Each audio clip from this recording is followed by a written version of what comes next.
Hello, everyone, and welcome back to Tanya Files. Alright, so in this episode, we are going to continue the case of Rose Larner. If you haven't seen part 1, please do. I will put the link to that episode in the description box. Okay, so before we continue, there was a couple of things I forgot to mention in part 1. So, when Rose and John Kehoe lived together, apparently he didn't have anywhere to stay, and Rose kept begging her mother, saying, like, can John live with us, so-and-so. And according to some research that I found out about it, apparently Rose's mother only agreed to it because it was easier just to give in instead of arguing, which I personally don't agree with that decision, but anyway. And so apparently what happened was Rose's mother found a lot of cash and a gun on John's bed. And she basically put 2 and 2 together and found out that he was in the drug business and kicked him out. So that's why they were no longer living together shortly after that. And then when her mother kicked John out, John wanted nothing to do with Rose, even though her mother had every right to kick him out. Yeah. Okay. Now, after 2 weeks without anyone seeing Rose or even hearing from her, the investigation was really taking place. So they decided to search the entire state. They checked the rivers, put together search teams to look for clues, and investigated every lead, like most cases do. And if there's one thing I've learned from watching Forensic Files, is that you would be surprised what would be considered a clue, which, if you haven't had any training in law enforcement, you know, it's very easy to overlook things. So, a few of the leads said things like, oh, Rose is buried in a backyard, or Rose is buried in a basement. And the authorities even admitted that they dug up basements and even gravel pits looking for Rose, and they didn't find anything. While they were investigating, they found out that Rose spoke with her ex-boyfriend John Ortiz Kehoe on the night she disappeared.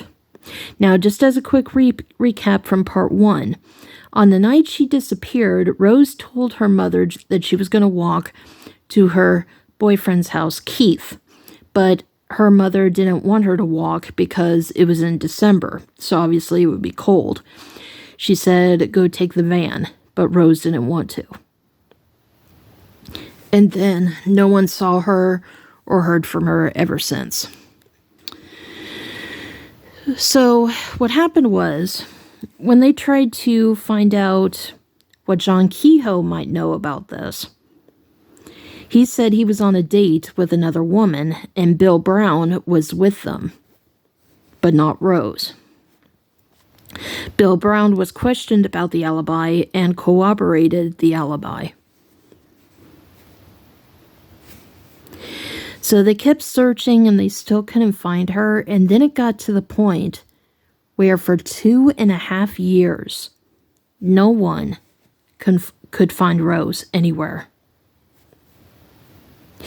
And like I said in part 1, you know, sometimes when people are rebellious and then they turn 18, you know, they run away and things like that. But you have to remember, Rose was addicted to the telephone and no one heard from her.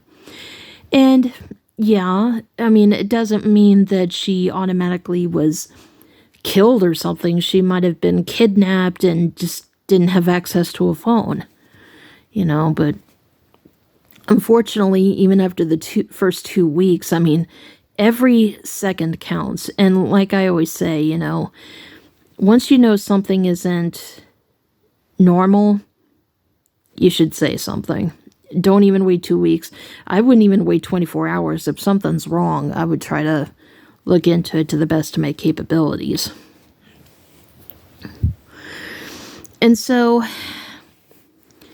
obviously, when someone is missing, they try to look into, like, who spends the most time with this person, or who do they speak to the most, like, on the phone, and things like that.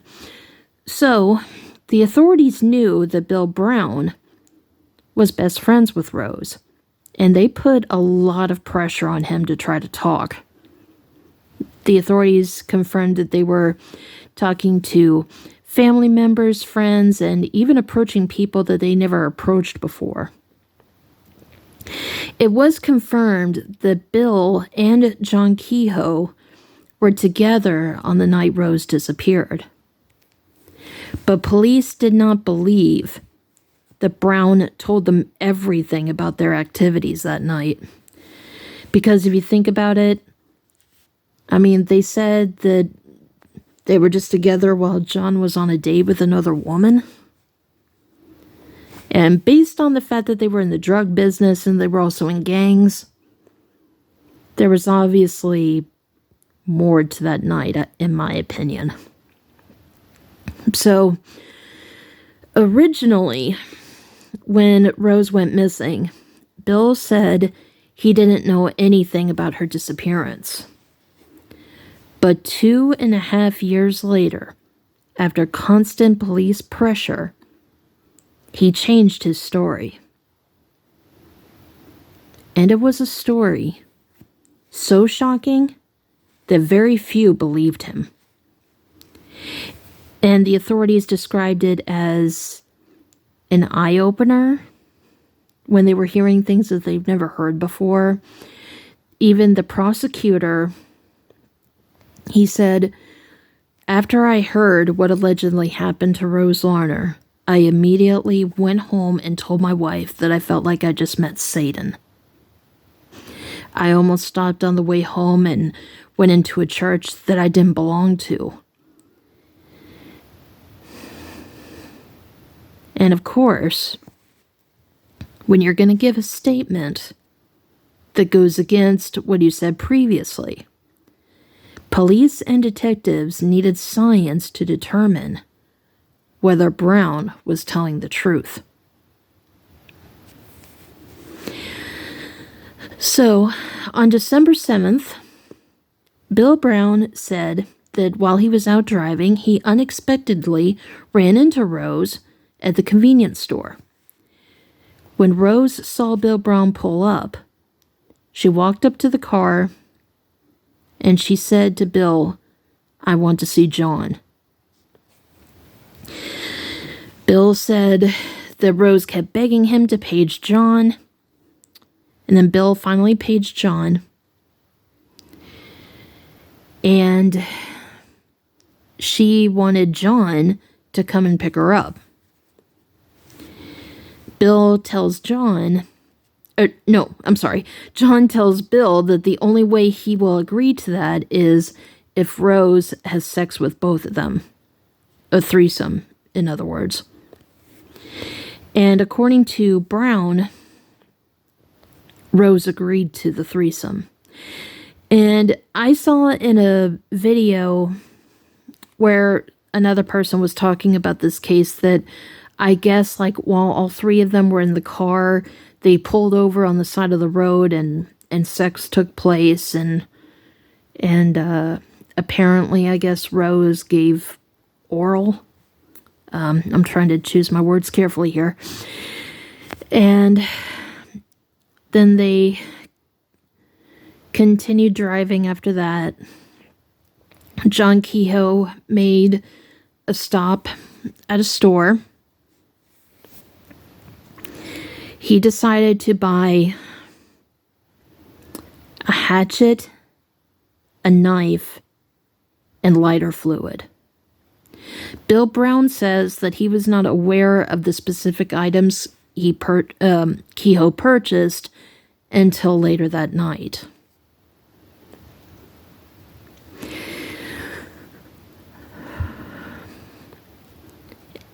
Then later that night, they drove to John Kehoe's grandparents' home because they were away on vacation. While they were there, Rose changed her mind about the threesome. They decided to use drugs at the house. Then they took a shower together. John Kehoe tried to convince her again about the threesome. She refused. When everyone was out of the shower, Rose and Bill were standing at the sink, drying off and brushing their hair. Without a warning, according to Bill, John Kehoe snuck up behind Rose and strangled her. She screamed, but she thought that he was just playing around. But then when he squeezed tighter, she knew that he wasn't playing around. She fell to the floor. It made Bill sick into the sink. John Kehoe dragged Rose into the shower. He turned on the water, slit her throat, and dismembered her body.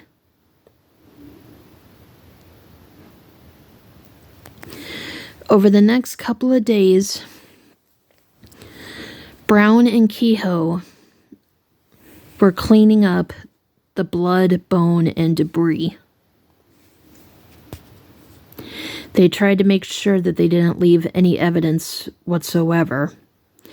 And one thing that people need to understand is, even if you try to remove blood with water and detergent, there is a chemical called, what is it called? It's luminol, sorry.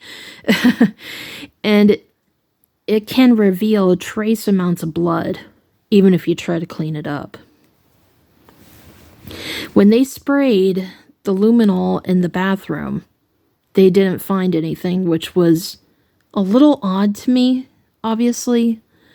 But on a hallway carpet right outside the bathroom, there was the imprint of a bloody bucket, which the luminol revealed. But unfortunately, there wasn't enough blood in that carpet for DNA analysis. And investigators were afraid that they were about to reach a dead end. But then there was a small spot on the wallpaper just outside the bathroom. And at first they were afraid that it was kind of like part of the wallpaper pattern. But they decided to see if it was blood anyway, obviously. Now, I don't remember what kind of chemical they use to determine if something is blood or not. But what they did was they wiped a wet Q-tip over the spot, put the chemicals on the Q-tip, and if it turned pink, purple, or red, that's an indication of blood. The Q-tip turned pink. So it was a positive test of blood. Now, the investigators made it very clear that just because they found a drop of blood, that doesn't mean that it was Rose's blood. It could have been John Kehoe's grandparents, or it could have been anyone's blood. But obviously, since the authorities have been wanting to solve this case, to either give the family justice or to find out where Rose might be, they wondered, they really had strong faith that maybe this was Rose's blood. Now, what happened was they were able to extract enough of the blood off the wallpaper for DNA analysis, which that still surprises me though, because the imprint from the bloody bucket, it was like a much bigger display of blood. So how they were able to get it from that small little speck of blood on the wall, but not enough from the bloody bucket imprint on the carpet, that's still kind of a mystery to me. But in Rose Larner's case file, they found out that a few years before she disappeared, she was sexually assaulted. And then after the assault, a sample of her blood was taken, and police still had it in their custody. They compared it to the sample. The DNA matched. And so that does confirm that Rose was in that house at that time, like Bill Brown said. Bill also said that he and John rinsed rags soaked with Rose's blood in the basement sump pump. And investigators were able to get everything down there. Bill Brown then said that after they cleaned up the house, they drove to Bill's parents' cabin where they burned Rose's body, because there was a fire pit there. So the investigators went there and they checked the fire pit. They tried to get as much debris out of there as they could to try to look for human bone or human material. And so with an ultraviolet light, they were looking through the debris, trying to look for bone, because under that specific light, bone will glow. Now, there were some fragments of bone that were found in the fire pit. Unfortunately, they were extremely small. One of the scientists who found the bones, she said that none of them were bigger than the size of a pea. And I'm like, wow, that is extremely small. And so it was very difficult for them to find any remains. And unfortunately, the bone chips that were found were too damaged and degraded for DNA analysis. But they were analyzed to determine if they were human. Now, under the microscope, there is a difference between animal bone and human bone. So, actually, let me show you a clip from Forensic Files, because they show what the bones will look like in a better way that I could describe. Human. Magnified 100 times, human bone is circular in structure, while animal bone seen here is more linear. The bones found in both sites were clearly human. The number of circular structures in the bones, or osteons, increases with age. There were relatively few osteons in the bone chips found in the debris. So they were able to determine that the remains were clearly human, and they basically represented someone who was either a teenager or in their early 20s. The blood and the bone chips were exactly where Bill Brown said they'd be. Police were now convinced that Rose Larner had been murdered. After Rose was cremated, they bagged up her remains and spread her ashes throughout miles of highway throughout Michigan. And I'm sure a lot of people are probably wondering, why didn't Bill Brown come forward sooner? Well, he was afraid that John Kehoe would murder him as well. He said, all I wanted to do was get away from him. But then, after that, he basically kept me hostage.